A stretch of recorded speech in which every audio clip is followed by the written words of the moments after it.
Today on Public Eye News, an update on Lakeshore Boulevard construction, and Escanaba gets a solar committee. Later in the show, I'll have your weather, and Julian Wormliger will have your sports. Hi, I'm Caleb Rydell. And I'm Julian Wormliger, and welcome to Public Eye News.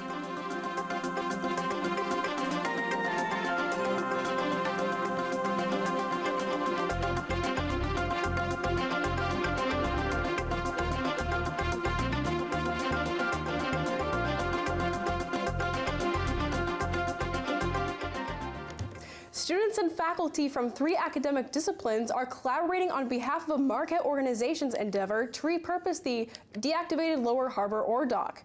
BodyCo's goal is to transform the ore dock into a public space that provides education, commercial, and recreational uses. BodyCo created a physical model with the help of art and design majors and will be on display during an upcoming reception at Travel Marquette. The model has 3 phases of the plan for the ore dock. The first will create a connector from shore to the dock. The second phase will enclose portions and possibly provide access to the top of the structure. And the final stage includes a year-round greenhouse and seasonal gardens. For more information regarding the project, visit ordock.eco.org. An emergency work is underway on a section of Lakeshore Boulevard in Marquette. A storm bringing high waves this past October has caused significant erosion damage to Lakeshore between Fair Avenue and Pine Street. High waves littered Lakeshore between Wright and Holly Street with rocks and other heavy debris. The new plan includes armoring the shoreline with sand, a special lining, and large boulders. City Manager Mike Angeli says he's heard from a lot of residents about keeping Lakeshore open. The work on Lakeshore is only expected to take about a month to complete, and cost for the project is estimated around $154,000. A woman in Mercer, Wisconsin is dead due to a 2-car crash Monday morning. At 7:45 a.m., the 61-year-old Mercer resident was driving an SUV when her and another vehicle were involved in a crash after recently turning onto Highway 4.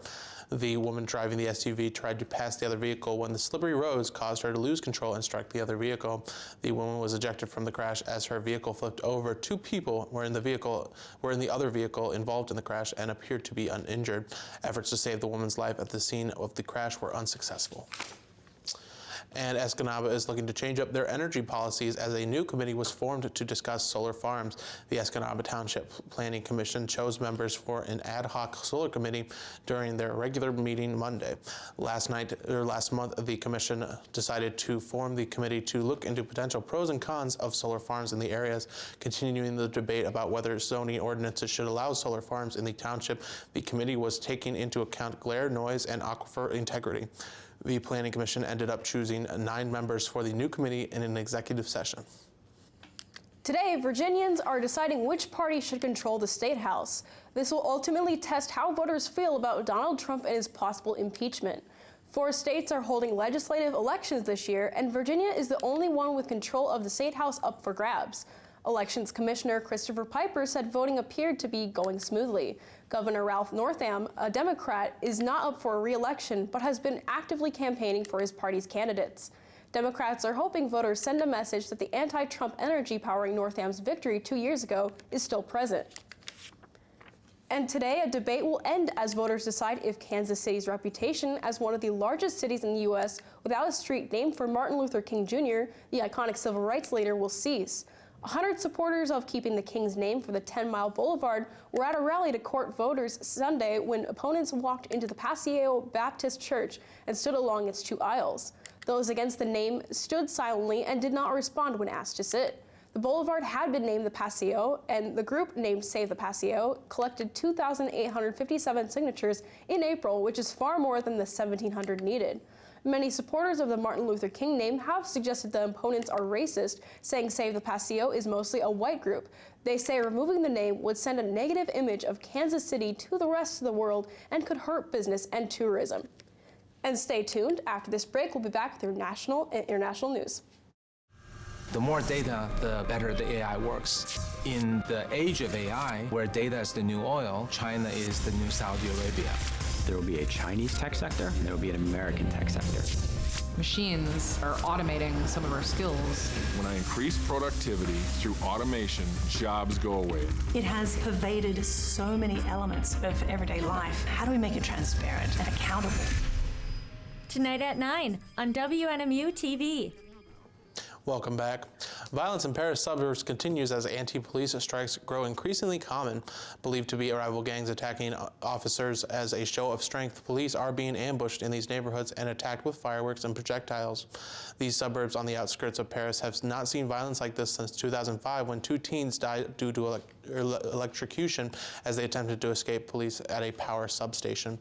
Gangs have been taunting each other on social media and have been bragging about the violence against the police. These attacks appear to be pre-planned and have no real reasons besides merit.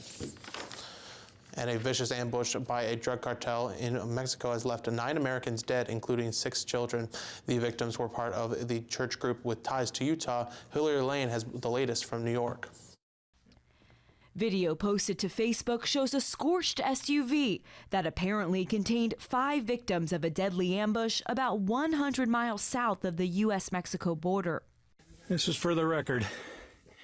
Nita and 4 of my grandchildren are burnt and shot up. The victims, who were all women and children, were in a convoy taking some of them to a wedding. They reportedly all belonged to a decades-old religious community based in northern Mexico. The youngest victims were twin babies, just 7 months old. We're still trying to get more of the details on what happened, on whether these individuals were singled out or whether they happened to be the wrong place at the wrong time. On Twitter, President Trump wrote, "A wonderful family and friends from Utah got caught between 2 vicious drug cartels." He added, if Mexico needs or requests help in cleaning out these monsters, the United States stands ready, willing, and able to get involved. Some of the children survived the ambush but have gunshot wounds. Relatives say 5 children have been taken to the U.S. for treatment. Hillary Lane, CBS News. Chile's streets were once again flooded with thousands of people on Monday as protests demanding better social services and the end of economic inequality continue to grow. This protest comes after the government announced that the demonstrations were negatively affecting the country's economic growth. In recent weeks, tensions have risen as 20 people were killed during clashes with local police, which led to the cancellation of 2 major international summits, which the country was to host. Monday's protests were smaller than most of the demonstrations that have been occurring since last month. However, the thousands that showed up do not seem to be any less passionate. And 2 suspected killers are still at large after they escaped from a California jail on Sunday. The men carved a hole in a bathroom ceiling, then slipped out through a narrow gap between 2 walls. CBS's Jonathan Vigliotti says the escapees' intimate knowledge of the building's layout has aroused suspicions that they had some help. What it turns out is the 2 individuals were able to identify a blind spot that we have in this particular housing unit. This was the view security cameras had of the cell room Jonathan Salazar and Santos Fonseca shared. But guards watching the video feed early Sunday morning were unaware of one crucial area just behind this wall, which is what they were able to exploit to be able to use the escape. Here in the bathroom, the 2 accused murderers worked overnight and undetected to carve away this hole in the ceiling. It was a pretty significant size hole in that ceiling. Well, not for me. No, I don't fit through that hole. Captain John Thornburg says squeezing through this 8 by 22-inch hole was only the beginning. Once up in the ceiling, they found a foot-wide gap between walls used for pipes.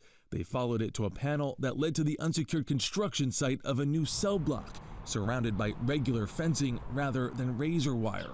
Guards discovered them missing 8:15 a.m. Sunday. The question now, did these 2 men figure all this out on their own? Could these inmates have had help from the inside, escape from staff, from other inmates? Well, staff, absolutely not. There's absolutely no indication that that's taken place here. Other inmates, we'll see. We had 2 people escape. That doesn't mean only 2 people will be arrested in this escape. And the captain says this facility has been secured. The Sheriff's Department now offering a $5,000 reward for anyone with information leading to the arrest of these 2 inmates. Jonathan Vigliotti, CBS News, Salinas, California. And after this break, we'll be back with your weather and sports. Excuse me.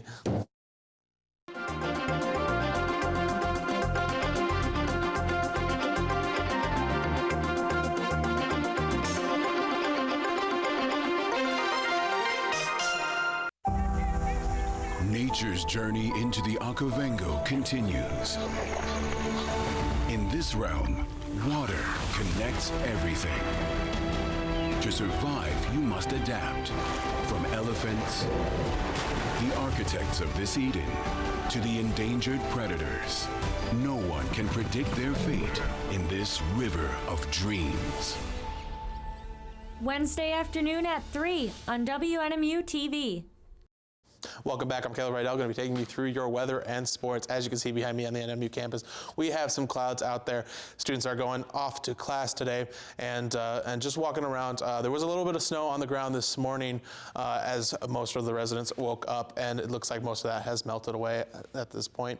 Taking a look at our current conditions, we have mostly cloudy out there with a temperature of 30 degrees, winds out of the west at 17 miles per hour, and a barometric pressure of 30.16 inches and rising. Take a look tonight. It's going to get real chilly with mostly clear out there with a low of 23. Winds are going to pick up quite a bit as we have winds out of the west-southwest at 42 miles per hour. And then tomorrow those clouds are going to stick around, or are going to come back in, and we got a high of 33 and winds out of the west at 40 miles per hour. So it is going to be a gusty tonight and later tomorrow. And taking a look at our current temperatures outside, we're going to start over in Sault Ste. Marie with 30 degrees and some snow out there. Sun peeking out on the bottom half of the UP.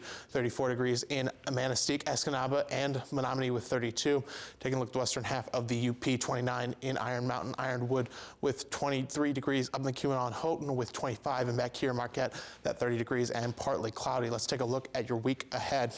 Now, on Thursday, we are looking at a high of 29 and a low of 20 degrees with some snow out there. Friday with a high of 32, a low of 26 and partly cloudy. And then Saturday, it's going to heat up a little bit more with a high of 37, a low of 24 and some snow. Well, Jillian, it is getting quite a bit cold out there, but I hear that's not affecting our swim and dive team too much. That's right, Caleb. Let's dive right into the story. The NMU swim and dive team split their meets over this past weekend, dropping their contest against Grand Valley State, but securing a win over Saginaw Valley State on Saturday. Against Grand Valley, the Wildcat senior Lajos Budai won 2 races, the 100 backstroke and the 50 freestyle. Freshman Ivan Emilio Escobedo took first place in the 100 freestyle, and the relay team won the 400 freestyle. Then on Saturday against Saginaw Valley, junior Andrej Zak won the 1,000 freestyle and the 200 butterfly, while Lajos Budai again won a pair of races, the 200 freestyle and the 100 freestyle. NMU also won both diving events as freshman Ryan Leach took first in both the 1 meter and 3 meter dives. The Wildcats swim and dive team will return to action this Saturday back at the Peace Pool, where they'll take on Wisconsin Stevens Point. And in hockey-related news, the Northern Michigan hockey team beat Alabama Huntsville in both games this weekend. On Saturday, a crowd of almost 3,000 people watched as the 4-2 victory pushed NMU to first place in the WCHA standings. By the middle of the second period, the score was tied 2-2 until Andre Gantos scored NMU's third goal and Griffin Logran solidified the win with an empty net goal in the final period. The Wildcats are on a 7-game winning streak of 6-0-1, making it the longest streak in the nation. Northern Michigan will play at home again this weekend when they host St. Cloud State.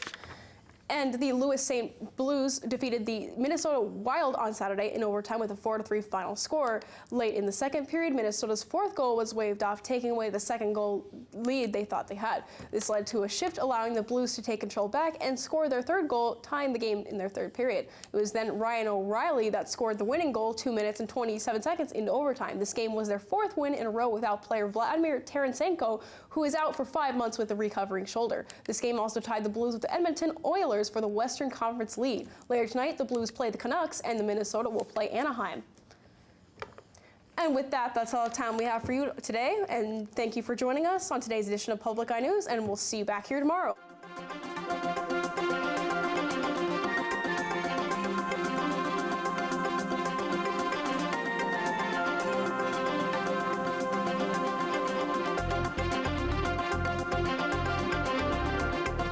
The preceding program was produced in studios located in the Edgar L. Hardin Learning Resources Center by WNMU TV, Northern Michigan University Public Television.